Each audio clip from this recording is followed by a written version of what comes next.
السلام علیکم ناظرین، آپ دیکھ رہے ہیں کراس فائر اور میں ہوں محمد نوشاد علی۔ ناظرین،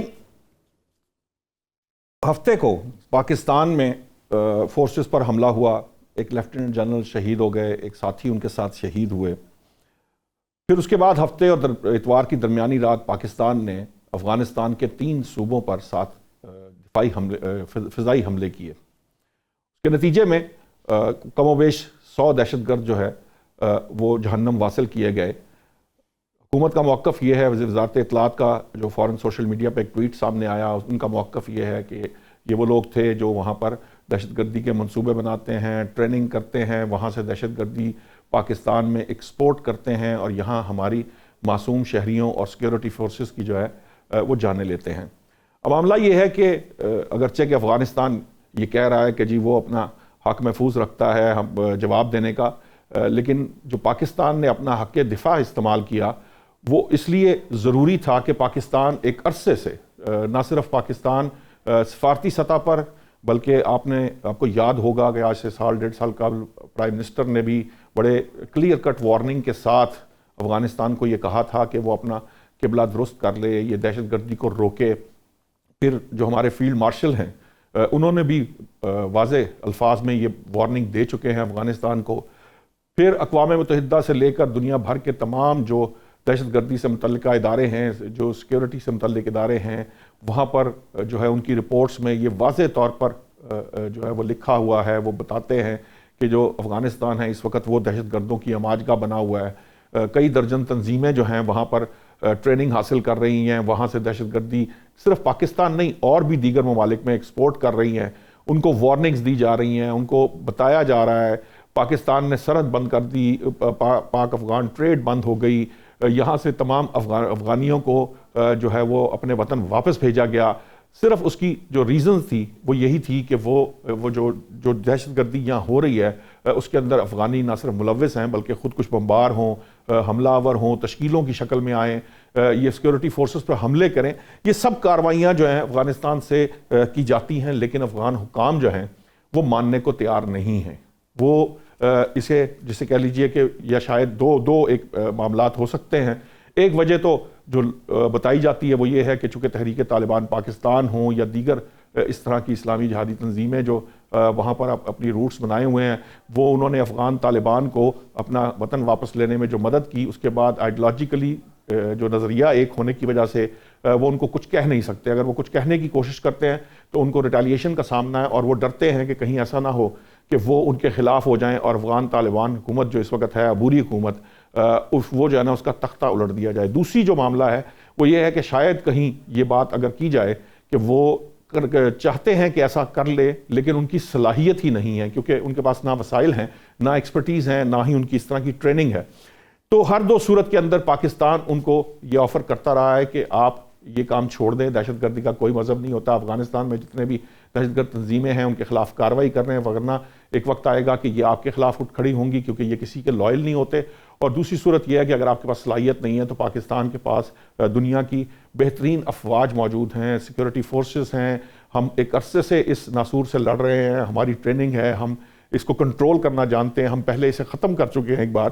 تو یہ جو پرسپیکٹو ہے، ہم آپ کی مدد کر کے آپ کو وہاں سے روٹ آؤٹ کر دیں گے، اس پر بھی افغان طالبان تیار نہیں ہوتے۔ ناظرین، صدر پاکستان نے بڑے واشگاف الفاظ میں سٹیٹمنٹ دیا اور انہوں نے کہا کہ یہ اب مزید برداشت نہیں کیا جائے گا۔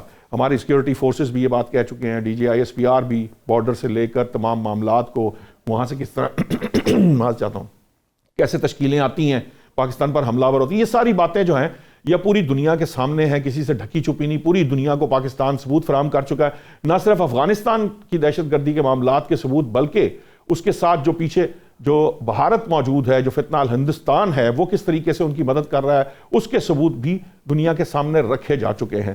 یہ جو ایک معاملہ ہے، اس معاملے پر بات کرنے کے لیے ہمارے ساتھ اس وقت موجود ہیں قاضی احمد اکبر صاحب، جاوید بلوچ صاحب، امجد اقبال صاحب اور عظمیٰ کاردار صاحبہ۔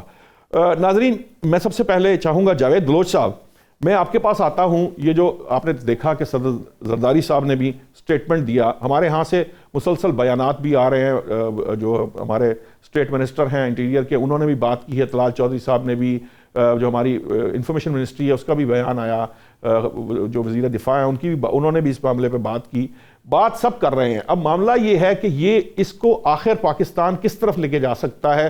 کیا اس کے علاوہ اور کوئی حل پاکستان کے پاس نہیں کہ پاکستان ان پر سرجیکل سٹرائکس کرے؟ یہاں پر ان کو روکنا ممکن نہیں؟ دیکھیں، شکریہ آپ نے وقت دیا. بات صرف اتنی کی ہے کہ ہم نے تمام حربے جو ہے وہ استعمال کر کے دیکھ لیے ہیں.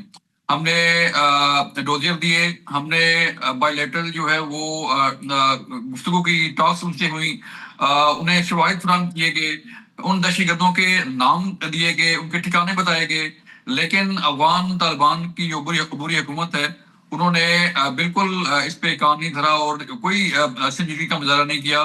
دوحہ ایگریمنٹ جو ہے وہ چیخ کے یہ کہہ رہا ہے کہ افغانستان کی سرزمین پاکستان کے خلاف استعمال ہونے سے روکی جائے گی، اور یہ ذمہ داری جو ہے افغان عبوری حکومت نے قبول کی تھی اور ایک ایگریمنٹ سائن کیا تھا کہ وہ یہ ذمہ داری نبھائیں گے اور اسے پورا کریں گے. لیکن حال تو یہ ہے کہ افغان عبوری حکومت کی جو خود افغان فورسز ہیں وہ ان کو شیلٹر دیتی ہیں، ان دہشت گردوں کو وہ کراس فائر کرتی ہیں، اور اس کراس فائر میں جو ہے یہ تشکیلات جو ہے پاکستان آتی ہے اور پاکستان آ کر خود کش حملہ آور کرتی ہیں. آپ بنوں کا واقعہ دیکھ لیں، آپ کرنل گلفراز کا جو ہے وہ شہادت دیکھ لیں، آپ اسلام آباد کی مسجد میں جو خودکش حملہ ہوا اس کو دیکھ لیں. یہ سارے واقعات، یہ سارے تانے بانے جو ہے وہ افغانستان سے جا کے ملتے ہیں، اور پاکستان نے اسے اپنے دفاع کے حق دفاع جو ہے اسے استعمال کرتے ہوئے یہ ایئر سٹرائک کی ہے. اور اس میں وہ دہشت گرد مارے گئے ہیں جو موسٹ وانٹڈ تھے، جن کا تعلق پاکستان سے تھا، اور وہ پاکستان سے فرار ہو کے افغانستان کی سرزمین میں چھپے ہوئے تھے. اب دیکھیں یہ پروپیگنڈا کیا جا رہا ہے نا کہ جو ہے وہ ایئر سٹرائک کے دوران جو ہے وہ عام شہری مارے گئے، اور جو ہے وہ مقدس مقامات یعنی کہ مسجد کا کہا جا رہا ہے کہ مسجد کو نشانہ بنایا گیا، مدرسہ کو نشانہ بنایا گیا. مسجد تو نہیں تھی، وہ ان کی محفوظ پناہ گاہیں تھیں. مدرسہ نہیں تھا، وہ ان کے ٹریننگ کیمپ تھے جس میں وہ دہشت گرد پال رہے تھے، انہیں ٹرین کر رہے تھے. اور یہ وہ انڈین سپانسرڈ دہشت گرد ہیں جو پاکستان میں آ کر دہشت گردی کر رہے تھے، ہماری سیکورٹی فورسز کو نشانہ بنا رہے تھے، ہمارے معصوم شہریوں کو نشانہ بنا رہے تھے. تو پاکستان نے تو تمام حربے استعمال کر لیے، پاکستان نے تو تمام آپشن استعمال کر دی. لیکن اگر کوئی اپنا وہ کہتے ہیں نا کہ ایک جو ہے وہ سیدھی انگلی سے نہیں نکلے گا تو ٹیڑھی انگلی کرنی پڑے گی. تو اب پاکستان مجبوراً جو ہے وہ اس نے جاوید صاحب آپ کو نہیں لگتا کہ پاکستان بڑی تھوڑی سی انگلی ٹیڑھی کرتا ہے، بہت محدود سے جسے کہہ لیجیے؟ اب وقت آ گیا سر کہ یہ انگلی جو ہے نا وہ پوری طرح ٹیڑھی کر دی گئی ہے، اور جو حالات و واقعات چل رہے ہیں اس میں پاکستان جو ہے وہ پوری طرح انہیں سبق سکھائے گا. یہ اطلاعات ہیں، یہ چیزیں سامنے آ رہی ہیں، اور حالات و واقعات جو ہے وہ سامنے آ رہے ہیں. جس طرح آپ دیکھ لیں کہ آج جو واقعات ہوئے، کل جو واقعہ ہوا، مسلسل جو ہے وہ حملے کیے جا رہے ہیں. تو پاکستان کی تو جو ہے وہ برداشت ختم ہو گئی ہے، اور یہی وجہ ہے سر کہ ہم نے یہ یو این چارٹر جو ہے وہ الاؤ کرتا ہے کہ اگر کسی ملک کی سرزمین کسی ملک کے خلاف استعمال ہو رہی ہو تو وہ اس کا جواب دے سکتا ہے. جی حق دفاع اسی کی پرسپیکٹو میں ہم کہتے ہیں نا، حق دفاع جو ہے وہ اقوام متحدہ کے. میں ذرا آپ کے پاس واپس آتا ہوں. عظمیٰ کاردار صاحبہ، یہ جو بات جاوید صاحب کر رہے ہیں اس کے اندر بڑی وہ امپورٹنٹ پہلو یہ ہے کہ اناف از اناف. آپ کو لگتا ہے کہ حکومت جو ہے وہ اب واقعی اس کی بس ہو چکی ہے اور وہ سمجھتی ہے کہ اس کے علاوہ کوئی راستہ نہیں، اب صرف وہاں پر فضائی حملے یا سرجیکل سٹرائکس ہی ہوں گی، یہی ایک راستہ بچا ہے حکومت کے پاس؟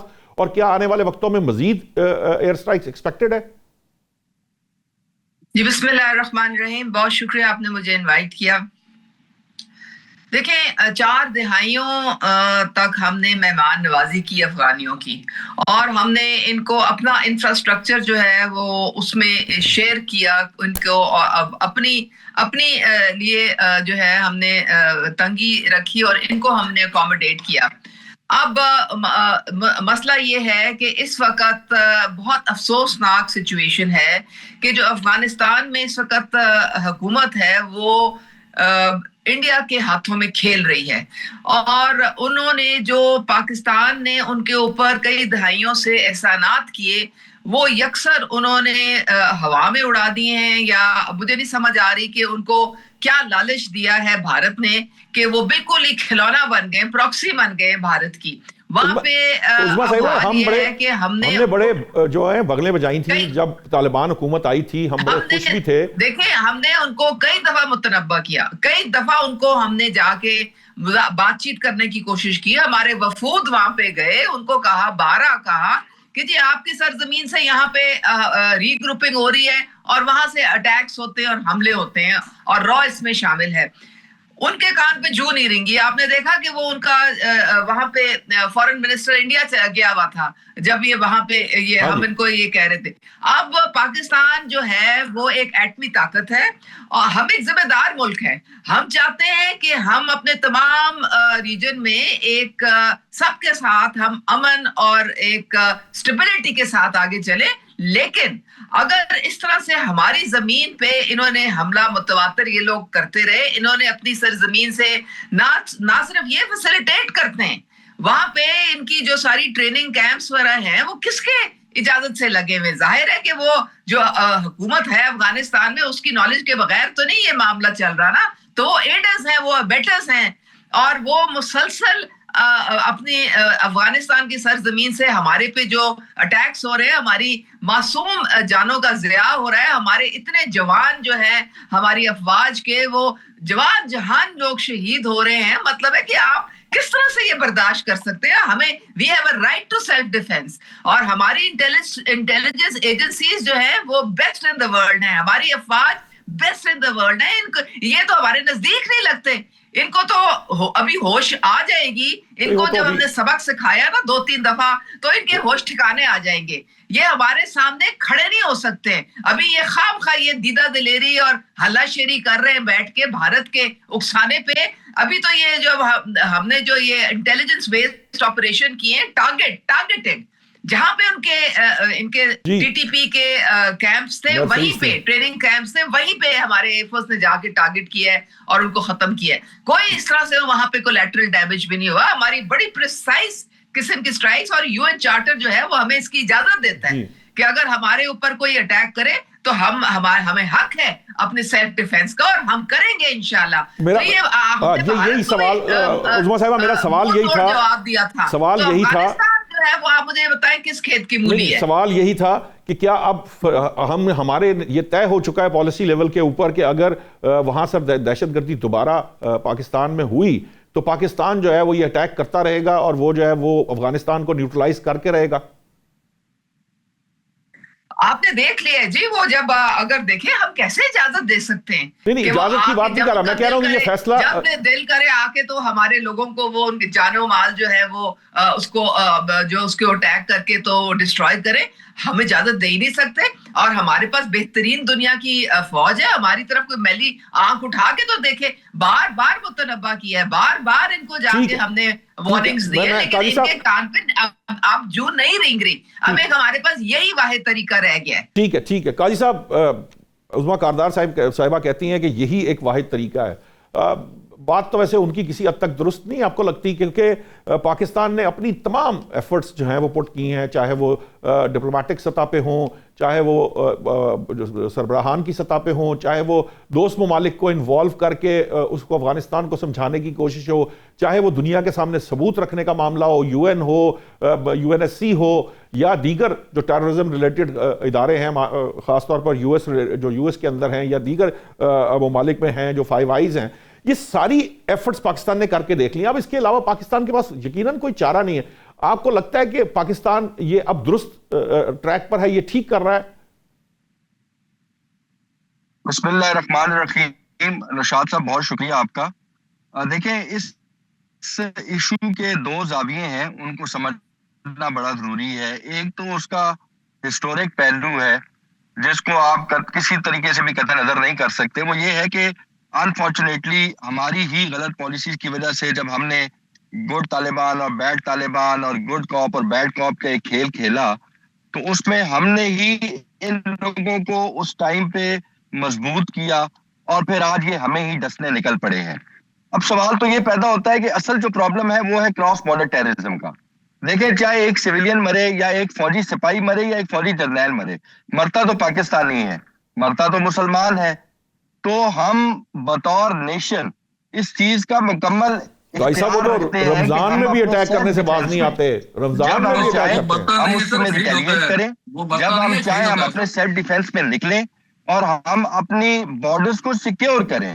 میں قائد صاحب کی بات کو جو ہے وہ آگے بڑھاتا ہوں کہ جو وہ لفظ استعمال کرتے ہیں نا کہ مرتا پاکستانی ہے، مرتا نہیں ہے، شہید ہوتا ہے. جی جی جو شہید جوان جو ہے وہ پاکستان کی حفاظت کے لیے، ہماری حفاظت کے لیے، قوم کی حفاظت کے لیے جو ہے وہ جان نچھاور کر رہے ہیں، وہ شہید ہیں. جی اور ان شہداء کے ہی وجہ سے ہم آج یہاں بیٹھے ہوئے ہیں سکون سے اور بے پروگرام شک کر رہے ہیں، اپنے گھروں میں ہیں، اپنے آفسز میں جو ہے وہ کام کر رہے ہیں. یہی جوان جو ہے بارڈر پر اپنی ڈیوٹی دے رہے ہیں اور ملک کی حفاظت کر رہے ہیں. اب دوسری بات جو ہے وہ یہ ہے کہ جو آپ نے سوال کیا تھا عظمیٰ صاحبہ سے بھی کہ مزید اسٹرائک جو ہے وہ ہو سکتی ہیں کہ نہیں ہو سکتی. جی پاکستان نے فیصلہ کر لیا ہے سر، پاکستان اب برداشت نہیں کرے گا. پاکستان جو ہے وہ کراس بارڈر ٹیررزم جو ہے وہ اس پہ کوئی کمپرومائز نہیں کرے گا. اور پاکستان کے پی کے اندر، بلوچستان کے اندر جو دہشت گردی ہو رہی ہے، جو خود کے حملہ آور ہو رہے ہیں، اسے بالکل قطعاً برداشت نہیں کرے گا. ٹھیک. اسے چاہے جو بھی آپ استعمال کرنی پڑی وہ کرے گا. کیونکہ اب دیکھیں افغانستان کس کے ساتھ جو ہے وہ بھلائی کر رہا ہے سوائے انڈیا کے.